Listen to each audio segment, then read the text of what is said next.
Por el que te insulta o te golpea y luego dice que te ama. Por el marido que te esconde la plata, te humilla y te pone apodos para hacerte creer que no vales nada. Por lo que le hicieron a mi amiga. Por el reggaetón que dice que me va a dar duro, aunque yo no quiera. Por las mamás que obligan a sus hijas a lavar los platos de sus hermanos. Por el estúpido que pregunta, ¿y el Día del Hombre cuándo? Por el comercial donde me comparan con una cerveza. Por el imbécil que se mete con menores de edad. Por los que me miran las tetas cuando les hablo. Porque no me dejaron decidir. Porque cada vez que matan a una mujer, es culpa de todos. Vamos a la marcha. Hay que romper el silencio.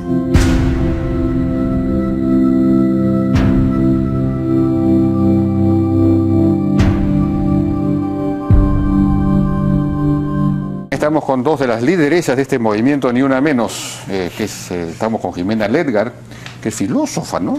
Filósofa, nada menos. Y bueno, ella es la que lanzó este movimiento en el Facebook, ¿no? Una de varias. Una de varias, sí. pero que yo entiendo que eres la principal, bueno, la que, digamos, puso la primera semilla. Yo digo que es la semilla. La semilla. Que prontamente germinó maravillosamente, pero efectivamente Jimena ha sido gestora. Se ha convertido en una bola de nieve esto, ¿no? Se ha convertido en una bola de nieve y ha crecido de una manera imparable, de maneras que creo que no podrían haber sido previstas con anticipación. Y ha sido en verdad maravilloso. Y todos los días sigue creciendo, además. Bueno, lo que ocurre en la página esta de Facebook es que las mujeres cuentan sus historias, ¿no? Sí. ¿Qué es lo que pasa ahí? Esa no fue la idea original de esa página de Facebook, lo cual quizás hace que sea incluso más emocionante.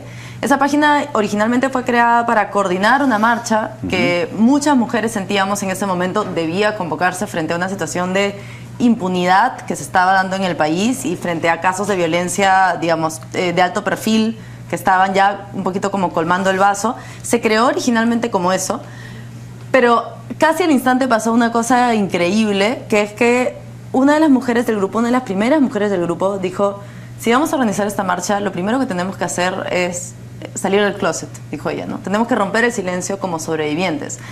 Porque para que la gente se dé cuenta de que este no es un problema aislado, para que se den cuenta que no son pequeños casos por ahí, sino que hay un problema estructural, hay un problema de violencia real. Entonces necesitamos visibilizar la magnitud de este problema. Entonces ella dijo: yo voy a romper el silencio, mi caso es este. Y contó un caso verdaderamente terrible. Y lo que pasó es que ella puso la semilla para que otras mujeres empezaran también a contar sus propios casos. Y eso se convirtió en un mundo en sí mismo, ¿no? De pronto miles de mujeres. ¿Cuántas mujeres habrán contado sus casos en esta...?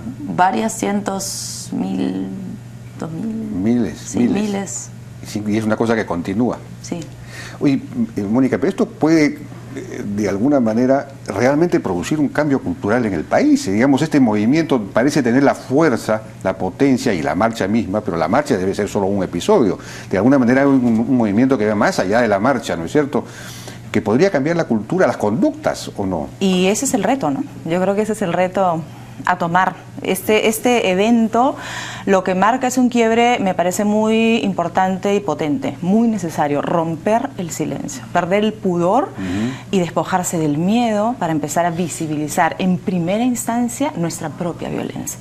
Porque siempre asociamos el tema de la violencia a algo que está afuera, ¿no? Le pasa a otros, le pasa a otras, a las pobres mujeres violentadas. Y no, señores, estamos en el medio. O sea, la violencia está aquí, nosotros en el medio. Y la violencia nos es transversal en la vida, en el sistema de vida del Perú. Es un sistema machista que por todos lados está siendo habitado de manera casi automática e invisible. Porque finalmente el feminicidio, el Perú es el país con más alto índice de feminicidio en la región, y el abuso sexual son los manifiestos más brutales y extremos de la violencia. Pero hay instancias de la violencia tan altamente sutiles que están tan normalizados e invisibilizados, generando pues daños irreparables en muchísimas mujeres, y yo considero que a su vez pone al hombre en un manifiesto de sí mismo que es hasta cierto punto perverso. Es decir, una sociedad machista le impone patrones a un varón para probar su virilidad que no son naturales, que no le permiten tampoco vivir en libertad, ¿no? Entonces esto no es un tema de mujeres, y mucho menos de mujeres contra hombres, es un tema de la sociedad. Es un ¿no? tema muy profundo, porque resulta que en realidad la mayor incidencia de abuso sexual, por ejemplo, o de violaciones, se dan dentro del hogar. Así es. Por supuesto. Y por los padres o los hermanos o los tíos. Por supuesto. Y entonces eso ya es un asunto sumamente, digamos, profundo, porque Según Claude Lévi-Strauss, el famoso antropólogo, la sociedad se crea a partir del tabú del incesto. Es decir, el tabú del incesto obliga a las familias a buscar una alianza matrimonial con otras familias, obliga a salir del círculo endogámico de la familia, del incesto, y obliga a los hombres a buscar mujer en otra familia. Entonces funda la sociedad. El tabú del incesto funda la sociedad, la civilización en última instancia. Entonces significaría que, digamos, en la sociedad peruana hay un segmento más o menos importante que está en un estado presocietal, es decir, donde el tabú del incesto no existe. Es una cosa bien preocupante, habría que llegar hasta ese... Que además está vinculada a una serie de otros factores, ¿no? A falta de empleo, a la pobreza extrema, al abandono, a falta de educación. Hay una serie de ámbitos que hay que abordar para poder hablar también de combatir la violencia.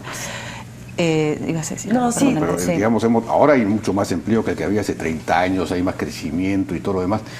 Hay una clase media emergente mucho más grande que antes.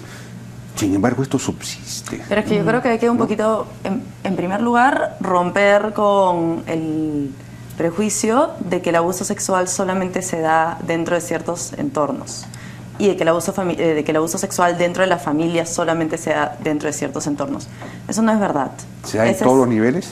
Todos. Definitivamente y sin ningún lugar a dudas.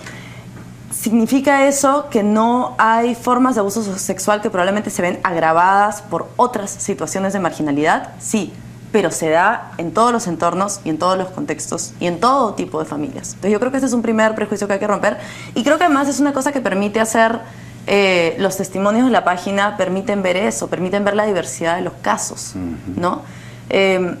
Había una chica en un momento que comentaba dentro de la página algo que a mí me llamaba mucho la atención, que decía, yo ahora salgo a la calle y no puedo evitar ver a las mujeres a mi alrededor, tanto a las que se parecen a mí como a las que son distintas a mí, y preguntarme con cuántas de ellas no compartimos una historia común, ¿no? Cómo tenemos finalmente un hilo en común que nos atraviesa a todas y que nos atraviesa además independientemente no solamente de nuestra clase socioeconómica, sino también independientemente de nuestra religión, nuestra postura política, nuestra ideología, nuestra profesión. La violencia es transversal, no distingue, ¿no? Entre todo eso.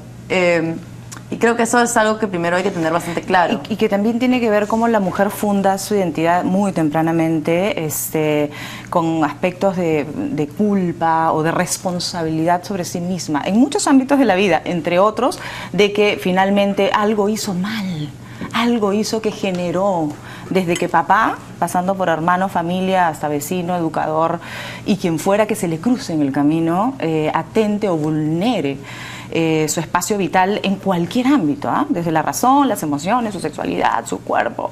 Entonces estamos como criadas, o sea, esto viene de muy atrás, porque además es una repetición que se da desde tiempos antiguos en las que tenemos un fundamento muy interno. Yo creo que una de las cosas primeras que tienen que ocurrir cuando se habla de denuncia, creo que hay lugares comunes cuando estamos hablando de la violencia que son violentos. Por ejemplo, ¿pero por qué no denuncias? Estás ahí porque te gusta. ¿Por qué no te vas? Eso es otro manifiesto de la violencia frente a una mujer que ni siquiera ha caído en cuenta que no merece ser violentada. Entonces, cuando Jimena habla de esto, de los testimonios y hablamos de romper el silencio, me parece muy potente en términos de validar que yo no merezco, bajo ningún punto de vista, lo que me está ocurriendo. Claro, yo creo que con el tema de romper el silencio hay dos cosas que son importantes, ¿no? La primera es que nadie tiene la obligación de romper el silencio, ¿no? A veces se dice un poco... hay que romper el silencio. Sí, es importante. No tiene que ser algo público. Es importante romper el silencio porque público, además ¿no? romper el silencio visibiliza las situaciones de violencia, pero también existen muchas mujeres que no pueden romper el silencio por diversos motivos, ¿no? Muchas de ellas continúan en los lugares de violencia y no tienen cómo salir de ellos. Pero para aquellas mujeres que sí deciden romper el silencio, es un proceso muy liberador. Y es un proceso muy liberador porque las mujeres hemos estado acostumbradas a guardarnos ese abuso dentro nuestro, a callar ese abuso y finalmente a cargar solas con las consecuencias de ese abuso. Nos sentimos responsables, nos sentimos culpables, eso afecta a nuestras relaciones, afecta a nuestra autoestima. Y cuando uno decide romper el silencio, cuando uno decide decir, esto me sucedió, entonces yo creo que también el mensaje que una se da a una misma es muy poderoso, porque lo que tú estás diciendo es, alguien me hizo esto a mí y yo no tengo por qué cargar con las consecuencias de esto sola. ¿Por qué? ¿no? Y durante mucho tiempo las mujeres lo hemos hecho. Y creo que lo que estamos diciendo las mujeres ahora colectivamente es, no lo vamos a hacer más. Y ya no puedes mirar hacia otro lado. Pero, y ese relato, ojo, solo para aclarar, no tiene que ser algo público, ¿no? No tiene que ser algo masivo, colectivo. O sea, puede darse en un espacio absolutamente privado. El hecho de que una mujer valide, acepte y verbalice, hasta en una conversación privada, que está viviendo una situación de violencia, ya es romper el silencio. Es una instancia de validar ante ella misma que es una situación con la que no quiere vivir, ¿no? Claro, luego este movimiento para muchas mujeres podrían empezar a tomar conciencia para comenzar de que su situación no es normal, o que podría ser cambiada. Digamos, hay mucha gente que acepta eso como parte de la vida. Por supuesto. ¿no? Entonces, claro, de ahí a verbalizar o a decirle a la pareja, oye, estas cosas no pueden ser, en fin, hay un solo paso, ¿no? Y hay que construir, no es fácil. Yo que vengo observando este tema hace algún tiempo, o sea, todo lo que hay que deconstruir para construir la posibilidad siquiera de habitar el no merecer la violencia es un tema bastante complejo. A mí me parece muy potente lo de la marcha Ni Una Menos, porque es como una ola que genera un impacto fuerte, un quiebre emocional, visibiliza, ¡pah! El reto es después sostener ámbitos que nos permitan construir en la identidad de las mujeres y también de los hombres una posibilidad de habitarnos en otros términos, ¿no? Eso les iba a preguntar, es decir, ¿en qué medida esto puede tener una continuidad en el sentido de crear, como tú dices, ámbitos, espacios, mecanismos que permitan que las mujeres puedan continuar efectivamente o tener alguna garantía de que si hablan esto, digamos, no sufrirán consecuencias? No sé, o digamos, para en todo caso consolidar este cambio cultural, porque eso al final es un cambio cultural, es un cambio mental, es un cambio de conducta. Sí, pero yo creo que eso, digamos, yo creo que eso ya está en curso y que eso no se va a poder detener, ¿no? En primer lugar, creo que las mujeres estamos comenzando a reconocer las instancias de violencia y de abuso con las que hemos convivido día a día, normalizándolas, interiorizándolas y justificándolas. Y creo que eso para muchas mujeres se terminó, ¿no? Somos capaces de reconocer violencia en nuestra vida cotidiana y somos capaces de decir que no nos merecemos eso. Creo que eso ya es una diferencia importante. Pero además creo que sí se van a tener que empezar a dar cambios concretos, porque no es solamente un cambio de mentalidad, también es un cambio... también son cambios concretos y específicos. Existen leyes, existen ya criterios que la policía y que las instituciones públicas pueden seguir, pero no los están aplicando correctamente. Entonces, si uno tiene una marcha multitudinaria que se da en todas las regiones del país, el sábado 13 de agosto, hay un mensaje muy contundente, que es que las mujeres somos más de la mitad del país y estamos hartas de que no se nos tome en cuenta. Y estamos cansadas de que la violencia contra nosotras se responda con impunidad. Y que van a tener que haber cambios reales y se va a tener que empezar a respetar la ley. El caso de María Chumbimune, la chica asesinada hace algunas semanas por un compañero suyo de universidad, para mí es uno de los casos más terribles de los que yo he escuchado, creo que en toda mi vida. Ese es un chico que 5 meses antes estaba enfrentando un proceso y había sido denunciado por intento de asesinato e intento de violación, 5 meses antes, y la policía lo deja ir. Y 5 meses después asesina a María Chumbimuni. Esa es una chica que debería estar viva, debería estar yendo a fiestas, debería estar yendo a la universidad, no debería estar muerta. Entonces, ahí vemos un sistema judicial que le está fallando a las mujeres del país. Y ese es un cambio que va a tener que darse. El sistema policial y judicial falla en general a la sociedad. Es decir, la liberación de delincuentes y todo eso es una cosa de todos los días. Pero porque el sistema no está bien armado, esa es una de las reformas que tiene que hacerse, que tendría que hacerse en este gobierno. Pero tú dirías que hay, digamos, un sesgo más acentuado respecto de las mujeres en ese tema, es decir, la justicia, la policía no toma en cuenta las agresiones a las mujeres. Desde el mismo momento en el que ponen la denuncia. Desde el mismo momento en el que tú vas a poner una denuncia y se burlan de ti, no te toman en serio, te preguntan qué estabas usando, cómo estabas vestida, qué cosa habrás hecho para provocarlo. Los mismos policías llaman al esposo a la casa, llaman al esposo. Y ese es el esposo que después la mata, al que le dicen llévate a tu mujercita, va, y ese es el que después la mata, pues. Exacto. Anda a tu casa. Yo creo que él es un buen hombre, seguramente se pasó de tragos, seguramente estaba teniendo un mal día. a ver, yo quisiera ver a quién que han asaltado en la calle, le dicen algo así. Pero con las mujeres, históricamente, se ha normalizado que aparentemente recibimos golpes, nos violan, nos atacan, y todo eso viene con el paquete de la relación o de caminar por la calle, o de ocupar el espacio público, de hacer cualquier cosa. ¿Qué porcentaje digamos, de las parejas, en las parejas hay violencia física, golpes? ¿Eso se sabe? Yo creo que es muy difícil saber eso, porque Las denuncias son, o sea, las cifras oficiales o la estadística no es real. Y eso, eso sí está hecho en todos los niveles sociales.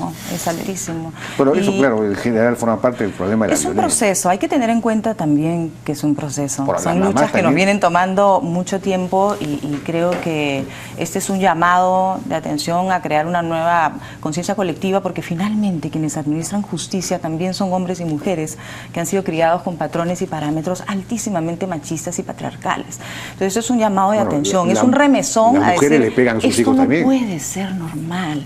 Esto no es natural, ¿no? Y eso creo que va a despertar conciencia no solo en la mujer que está viviendo abuso, sino en la mujer que lo vive, así no le ocurra de manera normal o natural, y que su silencio es cómplice, a quien está ahorita en una comisaría tal vez y esté mirando esto con otros ojos porque siempre pensó que, porque hay buenos policías que creen que están cuidando a las mujeres. O sea, hay un sentido bastante equívoco de lo que es la protección o el cuidado o el respeto a la mujer, que pasa porque la mujer tiene que cumplir con determinadas normas de conducta para ser merecedora, además de respeto y de cuidado. Entonces hay una serie de cosillas que yo creo que sí empiezan a moverse del lugar y nos predisponen, en otros términos, a que entonces los aparatos como de justicia, administración pública, que están hasta el día de hoy anquilosados en instancias de sí mismos y que tienen que cambiar en muchos aspectos, también empiecen a moverse.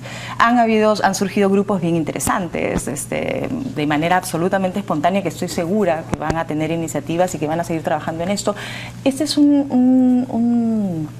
una lucha, una batalla que va a tomar tiempo, que tiene que sostenerse y que se tiene que abordar desde muchísimos flancos.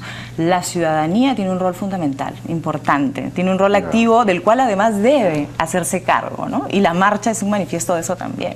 Y es un tema que nos involucra a todos, a padres, hijos, y que también chicos, nos grandes. Involucra a todos, creo que eso también es importante decirlo, nos involucra a todos desde nuestra diversidad, ¿no? La marcha es una marcha que es laica, que es apartidaria, pero también, además, digamos, nosotros hemos planteado un paraguas bastante amplio, que es el de la violencia contra la mujer, pero creo que también cuando se habla de violencia contra la mujer es importante no invisibilizar la forma en la que la violencia contra la mujer se manifiesta de formas distintas en diferentes sectores y contra distintas mujeres, ¿no es cierto? Entonces, efectivamente, sí, hay un problema de violencia contra la mujer general, pero también hay poblaciones más afectadas que otras dentro de las mujeres.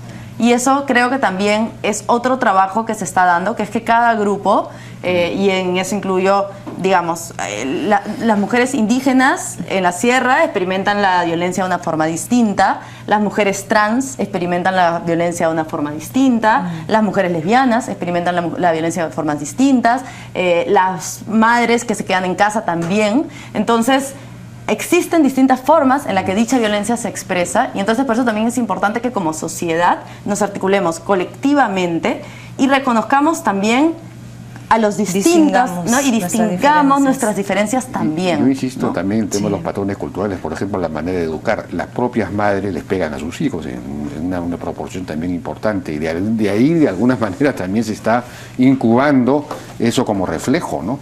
Como reflejo Ahora, yo actitudinal. creo que en realidad el principal problema, más que ese, no sé exactamente, no conozco exactamente cuáles son las estadísticas, digamos, en términos de madres e hijos, pero creo que sí hay un problema también cuando tenemos una sociedad que exige a hombres y a mujeres tener roles tan rígidos. Si tú tienes una sociedad que le exige a los hombres ser de cierta forma, que le exige a los hombres ser los proveedores, ser quienes están en control, ser los machos, ser más fuertes, etcétera, cuando un hombre se le educa para creer que él tiene que estar en control o deja de ser un macho, cuando se enfrenta a una situación, ¿no? Es perverso, y cuando se enfrenta finalmente a la realidad, que es que las mujeres somos seres autónomos y que no actuamos controladas por un hombre, la reacción es de violencia, porque todo lo que se le ha enseñado toda su vida, toda su identidad, de pronto se ve afectada. Eso hay que trabajar en eso. Y eso también hay que trabajar. Necesitamos masculinidades también más sanas y más saludables. Podríamos seguir hablando toda la hora.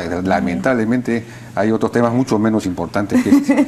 Pero la marcha total es a las 3 de la tarde, creo, en el Campo de Marte, ¿no es cierto? Sí, y que va de ahí hasta el Palacio de Justicia. Palacio de Justicia. Sí. Hombres, mujeres, chicos, grandes, familias, o sea, es para todo el mundo. Para todo el mundo. Ahí está la ruta. Ahí está la ruta para que...